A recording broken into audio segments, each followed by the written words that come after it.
The Church of South India Diocese of Medak Holy Trinity Church బొల్లారంపై estate సమర్పిస్తున్న daily Bible ని వీక్షిస్తున్న ప్రియమైన ప్రేక్షకులందరికీ మనకు ఆదరణ మరియు ఆశ్రయాన్ని అందించే మన ప్రియ రక్షకుడైన యేసుక్రీస్తు ప్రభుని మహాశక్తి కలిగిన నామమున మా హృదయపూర్వక ఆహ్వానాన్ని తెలియజేస్తున్నాం. నేటి మన అనుదిన వాక్య ధ్యానాల్లో Mahanaim the city of refuge which gives peace and consolation, మహానయీము ఆదరణ మరియు సమాధానం అందించే ఆశ్రయపురము అనే అంశంపై దైవ సందేశాన్ని విందాం. భావగర్భితమైన ఈ అంశంపై మన సంఘ సభ్యులు శ్రీమతి ఎస్ శ్రీలతమణి కుమార్ గారు మనకు దైవ సందేశాన్ని అందిస్తూ ఉన్నారు. సందేశానికి ఉపోద్ఘాతంగా ఈ గీతం.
ప్రభు అయిన యేసుక్రీస్తు నామంలో అనుదిన ధ్యానములకు సంఘమంతటికి విశ్వాసులకును స్వాగతం అండి.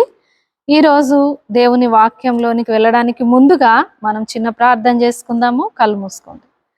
ప్రేమగల తండ్రి, సర్వోన్నతుడా, పూజనీయుడా, మాట్లాడే మా దేవ, ఈ ఉదయకాలం విశ్వాసంతో నీ పాదంలో చెంతకొచ్చి ఉంటున్నాం తండ్రి. మాతో మాట్లాడండి నాయన.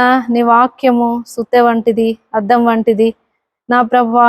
మా నిజస్థితిని చూపించేది, మా లోపములను సరిచేసేది కనుక నీ వాక్యమును వింటున్నప్పుడు ప్రభువా, మేము విధేయత చూపి నీ వాక్యానుసారంగా మా జీవితాలు కట్టుకుంటా కృపణీయమని నాయన వింటున్న ప్రతి ఒక్కరి జీవితాల్లో తండ్రి ఈ యొక్క లేఖన భాగంలో ఎంతో ఆశీర్వాదకరంగా దీవెనకరంగా చేయమని మా ప్రభువును రక్షకుడు నాయన యేసుక్రీస్తు నామంలో ప్రార్థించి అడిగి వేడుకుంటున్నాను తండ్రి.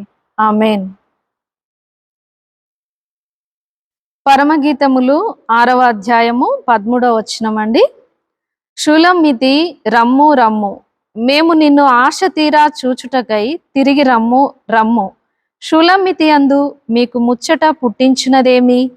ఆమె మహానయీము నాటకమంతా వింతైనది. పరమగీతములు అంటే హెబ్రులో సర్వోన్నతమైనటువంటి గీతము అని అర్థం. పరమగీతములో చాలా ఆత్మీయమైనటువంటి విషయాలు ఉంటాయి. ఆత్మ నేత్రములు తెరవబడినటువంటి వారు మాత్రమే వాటిని గ్రహించగలుగుతారు. అయితే ఇక్కడ ఆమె మహానయీము నాటకం అంతా వింతైనది. మహానయీమును గురించి మనం చాలా సార్లు విని ఉంటాం. మహానయీము అంటే 2 సేనలు అని అర్థం. అయితే ఈ యొక్క మహానయము ఎక్కడ ఉంది అనంటే మొట్టమొదట యెహోషువ 21వ అధ్యాయము 36వ వచనంలో నరహంతకుని కొరకు మహానయములో ఒక ఆశ్రయపురం అనేటువంటిది నిర్మింపబడుతూ వచ్చింది. ఎవరైతే బ్రతుకుటకు అర్హులు కారో, ఎవరైతే వారి యొక్క జీవితమును కొనసాగించడానికి అర్హులు కారో, మరి వారికి ఇతరులను చంపినటువంటి వ్యక్తులకు ఈ యొక్క మహానయములోనికి వెళ్ళి, ఈ యొక్క ఆశ్రయపురములోనికి వెళ్ళి దాక్కున్నట్లయితే, మహానయములో నిర్మింపబడిన ఆశ్రయములో వెళ్ళి వీరు దాక్కున్నట్లయితే వీళ్ళు మరణ శిక్ష నుండి తప్పింపబడతారు. ఈ లోకంలో మనం చూసినట్లయితే ఒక చిన్న తప్పు చేస్తే ఎక్కడ ఉన్నా అటువంటి వారిని లాక్కొచ్చి ఏం చేస్తారు, మరి శిక్షిస్తారు కదా. వాటి కొరకు చట్టాలు ఉన్నాయి, జైళ్ళు ఉన్నాయి, మరి ఎన్నో ఉన్నాయి. అయితే ప్రతి వ్యక్తికి చిన్న తప్పు కావచ్చు గాక, అది పెద్ద తప్పు కావచ్చు గాక, చేసిన తప్పుకు శిక్ష ఉంది. అయితే ఎవరైతే ఈ యొక్క మహానయములో చేరుతారో, మహానయములో ఉన్నటువంటి ఆశ్రయపురములో చేరుతారో వారికి క్షమాపణ ఉంది. వారికి క్షమాపణ ఉంది. చూడండి 2వ సమూయేలు 2వ అధ్యాయము 2 నుండి 10 వరకు మనం చూసుకున్నట్లయితే అక్కడ మరి ఎవరుంటారు అనంటే ఇష్బోషేతు అనేటువంటి ఒక వ్యక్తి ఉంటాడు. ఇష్బోషేతు అనేటువంటి వ్యక్తి మహానయములో ఉన్నాడు. అతను ఏం చేస్తా ఉన్నాడు ఒక్కసారి మనం చూద్దాము. 2వ సమూయేలు 2వ అధ్యాయము 8 నుంచి 10 వరకు. ఇతను ఎవరు అంటే సౌలు యొక్క మరి సైన్యాధిపతి. సౌలు కుమారుడగు ఇష్బోషేతును మహానయముకు తోడుకొని పోయి గీలాదు వారి మీదను, అషేరీయుల మీదను, యెజ్రెయేలీల మీదను, ఎఫ్రాయిమీల మీదను, బెన్యామీనీల మీదను, ఇశ్రాయేలు వారి మీదను రాజుగా అతనికి పట్టాభిషేకము చేసెను. ఇతను దైవ చిత్తానుసారముగా మరి రాజ్యమును పట్టాభిషేకమును పొందుకున్నటువంటి వ్యక్తి కాదు. తన సొంత చిత్తానుసారంగా తన యొక్క సొంత నిర్ణయాలతో రాజు కావాలనుకుంటున్నాడు. రాజకాంక్ష అనేటువంటిది ఇతనిలో ఉంది. అయితే ఇది దేవుని యొక్క చిత్తము కానే కాదు, దేవుని చిత్తములో లేనే లేదు ఇతను రాజుగా కావడానికి. అయితే ఇక్కడ ఇతను ఏం చేస్తా ఉన్నాడంటే తన యొక్క పిలుపు వేరు, కానీ ఇతను ఏం చేస్తా ఉన్నాడు, రాజుగా ఉండాలని ఆశపడతా ఉన్నాడు. ఈనాడు కూడా చాలా సార్లు ఇటువంటి వాటి వల్లనే సంఘంలో కానీ కుటుంబంలో కానీ మరి ఎన్నో గొడవలు, ఎన్నో మనస్పార్థాలు వస్తూ ఉంటాయి. నీ పిలుపు ఏంటి? నువ్వు దేని కొరకు పిలువబడ్డావు? నీ పిలుపు యొక్క నిశ్చయత నీకుందా? చాలా మంది ఒక పని కొరకు పిలువబడితే వారు ఏం చేస్తారంటే అధికార కాంక్షతోటి వారికి సంబంధం లేనటువంటి పనిలో దూరిపోయి అక్కడ ఎంతో కలవరాన్ని తీసుకొచ్చే వారిగా ఉంటారు. ఈ యొక్క ఇష్బోషేతు అలాగే చేస్తూ వచ్చాడు. తన పిలుపును ఎరగలేకపోతూ వచ్చాడు. ఎన్ని సంవత్సరాలు పరిపాలించాడు ఇతను అంటే 7 సంవత్సరాలు పరిపాలిస్తూ వచ్చాడు. చూడండి, దేవునికి వ్యతిరేకంగా 7 సంవత్సరాలు ఇతను పరిపాలిస్తూ వచ్చాడు. అయితే అతను చివరికి మరణిస్తాడు.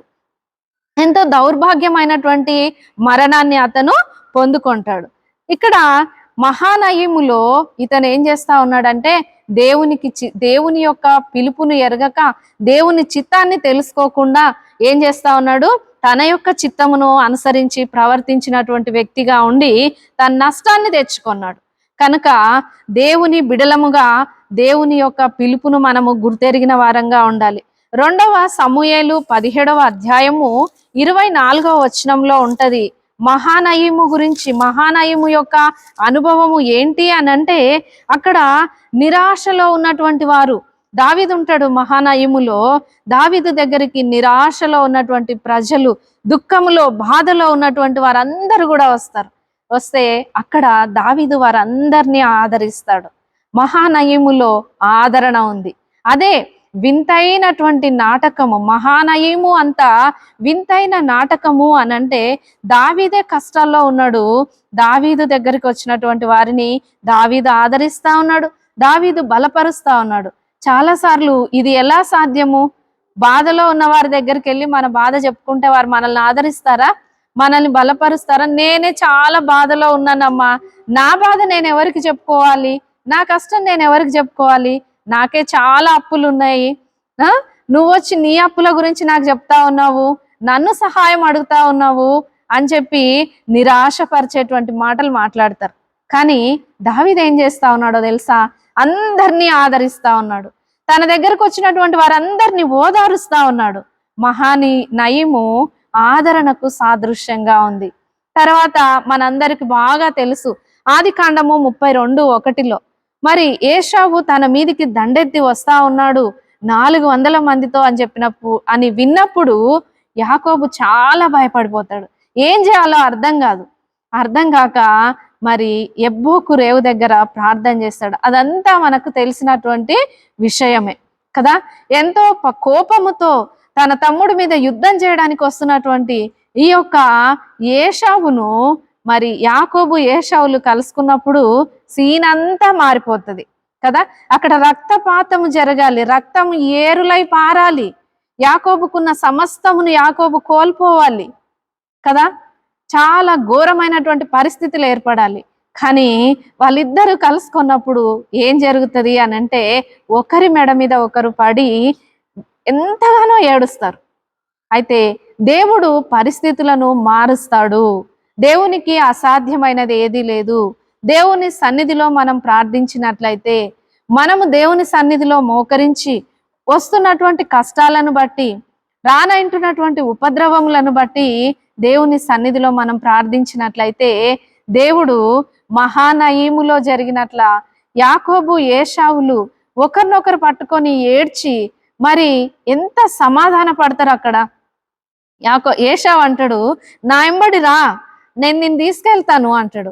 లేదన్నా, నేను నిదానంగా వస్తా, నా దగ్గర ఇగో చూలు కట్టినటువంటి గొర్రెలు ఉన్నాయి, వాటిని నేను వడిగా తోలలేను అని చెప్తాడు.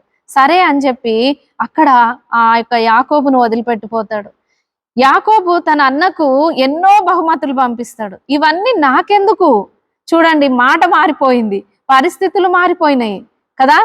అన్ని తీసుకొని అన్ని చంపేయవలసినటువంటి ఏశావు మారిపోతూ వచ్చాడు. తన తమ్ముడిది ఏది కూడా ఆశించలేదు. ఇవన్నీ నాకెందుకు, నాకు చాలా ఉంది, నీది నీవే ఉంచుకో అని చెప్పి యాకోబు దగ్గర ఉన్నటువంటి ఒక గొర్రె పిల్లను కూడా తీసుకొని పోలేదు, ఒక దాసుని కూడా పట్టుకొని పోలేదు. సమస్తమును వదిలిపెట్టి వచ్చిన దారినే వెనుకకు వెళ్ళిపోతాడు. ఈరోజు నీ మీదకి ఎటువంటి ఉపద్రవం వస్తా ఉందో, అప్పులు కాచుకొని ఉన్నాయా, అప్పుల వాళ్ళు వస్తా ఉన్నారా, నీకు అప్పులు ఇచ్చినటువంటి వాళ్ళు నీ ఇంటి మీదకి వస్తా ఉన్నారా, ఇంకా ఏ విషయంలో అయినా నీవు చిక్కుబడి ఉన్నావా, విడిపించే వారు ఎవ్వరూ లేరా, అసలు ఈ సమస్యకు పరిష్కారమే లేదు అని చెప్పి దుఃఖము, నిరాశ, నిస్పృహలో ఉన్నావా? అయితే దేవుడు ఈరోజు మాట్లాడుతా ఉన్నాడు. మహానయము యొక్క అనుభవం గుండా నిన్ను తీసుకొని వెళ్తాడు. ఈ పరిస్థితి మారదు అనుకున్న పరిస్థితిని దేవుడు మార్చి నీకు అనుకూలంగా చేస్తాడు, నీకు సంతోషకరమైనటువంటి పరిస్థితులుగా చేస్తాడు. నీ నిందను తీసివేస్తాడు, నీ దుఃఖమును తీసివేస్తాడు. అదే మహానయీము నాటకం అంతా వింతైనది అంటే ఉన్నటువంటి పరిస్థితులు వేరు, మన కళ్ళతో మనం చూస్తున్నటువంటి పరిస్థితులు వేరు, కానీ దేవుడు చేసేటువంటి కార్యాలు వేరు. అందుకనే అంటాడు, నా తలంపులు మీ తలంపుల వంటివి కావు, నేను మీ ఎడల ఉద్దేశించిన ఉద్దేశములు చాలా ఉన్నతమైనవి, అవి భూమి కంటే ఆకాశం ఎంత ఉన్నతముగా ఉన్నదో అంతకంటే ఉన్నతముగా ఉన్నాయి అని చెప్పి దేవుడు ఈరోజు నీతో నాతో మాట్లాడుతా ఉన్నాడు. ఈ యొక్క జీవిత యాత్రలో మరి మనము కూడా దేవునిపై ఆధారపడినట్లయితే, దేవునితో అంటుకట్టబడినట్లయితే, దేవుని సహవాసంలో ఉంటూ నడుచుకుంటూ ఉన్నట్లయితే దేవుడు మనల్ని ఆదరిస్తాడు. నీ పిలుపును ఎరిగి దేవుని యొక్క చిత్తం ఏంటో నీ జీవితంలో నువ్వు ఎరిగి ముందుకు సాగినట్లయితే దేవుడు నీ జీవితంలో అద్భుత కార్యాలు చేస్తాడు. యాకోబు ఆదరింపబడ్డాడు. దావీదు దగ్గరికి వచ్చినటువంటి మరి ప్రజలందరూ ఆదరింపబడ్డారు. ఒక మనిషి అంతగా ఆదరిస్తే దేవుడు సమస్త సృష్టికి కారణభూతుడు, నీకోసము సమస్తమును కలగజేసినటువంటి దేవుడు తలుచుకుంటే సృష్టిని సహితము నీ కొరకు ఆపగలుగుతాడు. విశ్వాసముతో ప్రార్థించు, నీ జీవితం కూడా మహానయము అంత వింతైన నాటకంగా మారుతుంది. శత్రువుల మధ్యలో ఉన్నావా, నిన్ను ద్వేషిస్తున్నటువంటి వారి మధ్యలో ఉన్నావా, నీవంటే ఎవ్వరికి పడట్లేదా, నీతో ఎవరు మాట్లాడట్లేదా, అయితే మోకరించి దేవుని సన్నిధిలో ప్రార్థించు. యాకోబు వలె దేవుని సన్నిధిలో మొరపెట్టు, గోజాడు, పోరాడు. ప్రార్థనలో దేవుడు తప్పకుండా నీ శత్రువులను నీకు స్నేహితులుగా చేస్తాడు. వాక్యంలో ఉంది కదా, ఒకని ప్రవర్తన యెహోవాకు ప్రీతికరమగునప్పుడు ఆయన వాని శత్రువులను సహా మిత్రులనుగా చేస్తాడు అని చెప్పి. కనుక దేవునితో ఉంటూ ఈ లోకయాత్రలో ముందుకు సాగు. నీ జీవితంలో మహానయీము నాటకం అంతా వింతైనదిగా నీ జీవితాన్ని దేవుడు మారుస్తాడు. దేవదూతలు వచ్చి నిన్ను ఎదుర్కొంటారు. నువ్వు నడిచే ప్రతి మార్గంలో ఆయన తన దూతలకు ఆజ్ఞాపిస్తాడు. నీ పాదములకు రాయి తగలదు, నువ్వు త్రొట్టిల్లవు, నీ కుటుంబము కట్టబడుతుంది. శాంతి సమాధానాల చేత నీ కుటుంబం నింపబడుతుంది. యాకోబు వలె నీ కుటుంబము కూడా ఆశీర్వాదింపబడుతుంది, భద్రపరచబడుతుంది. అటువంటి కృప ధన్యత దేవుడు మనందరికీ దయచేయునుగాక. ఆమేన్.